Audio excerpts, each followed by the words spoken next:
Hi, good morning everyone. Myself Sivakumar. I am giving presentation on Unix commands. So Unix is an operating system. So we need to know a few definitions before going to start about the basic Unix commands. First definition is operating system. An operating system is a system software which acts as an interface between the user and the hardware. So if you see the diagram, user is at the outermost level, hardware is the innermost level, and between user and hardware there is a component called OS. So this is about the layered architecture of the Unix. And second definition, shell. Shell is a software which acts as an interface between the user and the operating system. So for example, here user is at the outermost level, OS is in the innermost level, and shell is in between the user and the OS. So shell is also called as command prompter. Why? Because shell accepts the command, reads the command, parses the command, and gives the output of the command to the kernel for execution. That's why shell is also called as command processor. There are several types of shell: C shell, B shell, corn shell, bourne shell. So we will discuss later in detail about those shell types.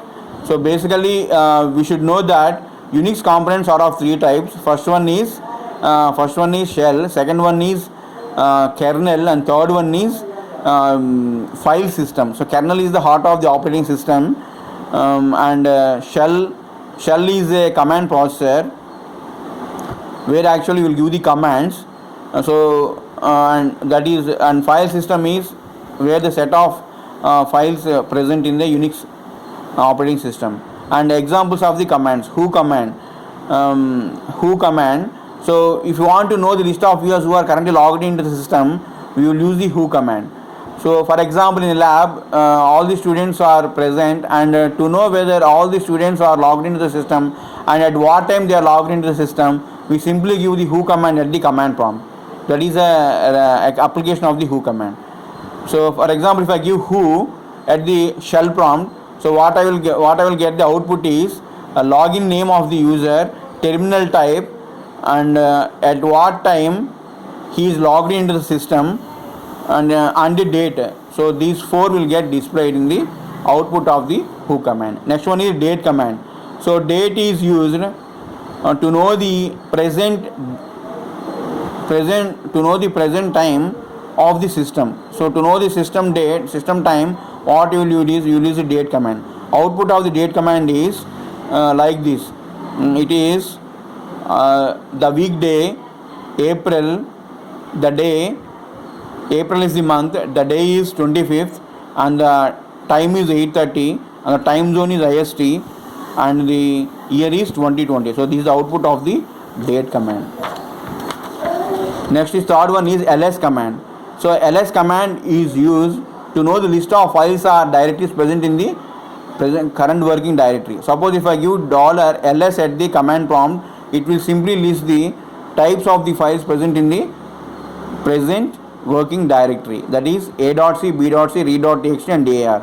Suppose if you want to know little bit details about those files, that means the time of modification, the owner of the file, and the permissions associated with that file, what I will do is I will give ls minus l. So the output is like this. Normally it is either 7 or 8 field. So it consists of permissions associated with the file: rwx, rwx, rwx. First rwx is the permission associated with the user. Second rwx is the permission associated with the group. Third rwx is the permission associated with the others. Second one is the owner of the file, and third one is the number of links to the file, and fourth one is the size of the file, and sixth one is the date of the file, and seventh one is the time of the file, and eighth one is the name of the file. So these are the different fields associated with the output of the ls minus l command. Next command is pwd command. So this command is used to know the current working directory of the user. Normally while working in a Unix environment, the user will change from one directory to the another directory. So he want to know in which directory he is at present. So to know the current working directory, what the user can do is simply give the pwd command at the command prompt. So if pwd command is given, the output is /user/, that means user at the home directory. Next is cp command. cp command is used to perform the copy operation in the Unix operating system. Syntax is cp space source file name space destination file name. So here cp a.c a copy.c. So if you give ls a.c b.c read.txt, apart from that there is another file called a copy.c. That means a new file with the name a copy.c is created using the copy operation. So next is rm command. Suppose if I want to know how to remove the file from a current working directory, what I will do is simply give rm command. So rm command is used to remove the file or a directory. Syntax is rm space file name. So to remove a file, rm space a.c will be given, and if you simply say ls, so a.c which is present earlier is now not present in the current working directory. So b.c read.txt and dir. And second one is remove a directory. So to remove a file, the syntax is rm space file name. So using rm command we can remove directory also. The syntax is rm space -r space dir. So it will remove the content of the directory, and finally it will remove the directory. So it is b.c and read.txt. There is no dir present in the current working directory after performing the rm-r dir command. Next one is rmdir. So there is a difference between rm and rmdir with respect to the directory deletion. So we will use rm to delete a directory which has some content, that is non-empty directory. Suppose if you want to create a directory which is empty, what you will do is simply give the rmdir space directory name. So here temp is the directory which is newly created but it has no files associated with it. What I will do is rmdir space temp. So in this way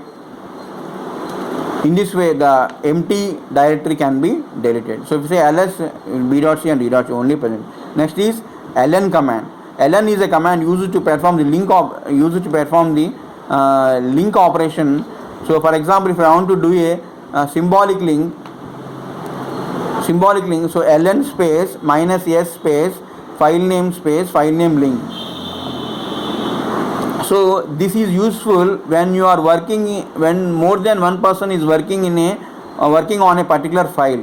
For example, in a project where more than one person can work on a file, so all the updates of all the user are maintained in all the files. That is the advantage of this ln command. Next one is chmod command. So normally in Unix environment, so it is possible to change the permissions associated with a file, that is using chmod command. So chmod, you will see chmod operates with two basic modes, symbolic mode and octal mode. In symbolic mode, what we will use the symbols R, W, X, U, G, O, whereas in octal mode you will use the numbers 0 to 7. That is what chmod will work. That is how chmod will work. Next, chmod, for example, chmod a plus x a.c. That means I want to assign all permissions to the execute permissions to all the users. So chmod a plus x a.c. So for this particular file, for all the users, execute permission will be given. This is same as ugo plus x a.c. This is also same as plus x a.c. Also same as, so this is equal to, in octal mode, chmod 777 a.c. That means I am giving all the permissions to all the users. So normally there are three categories of users: user, group, or others.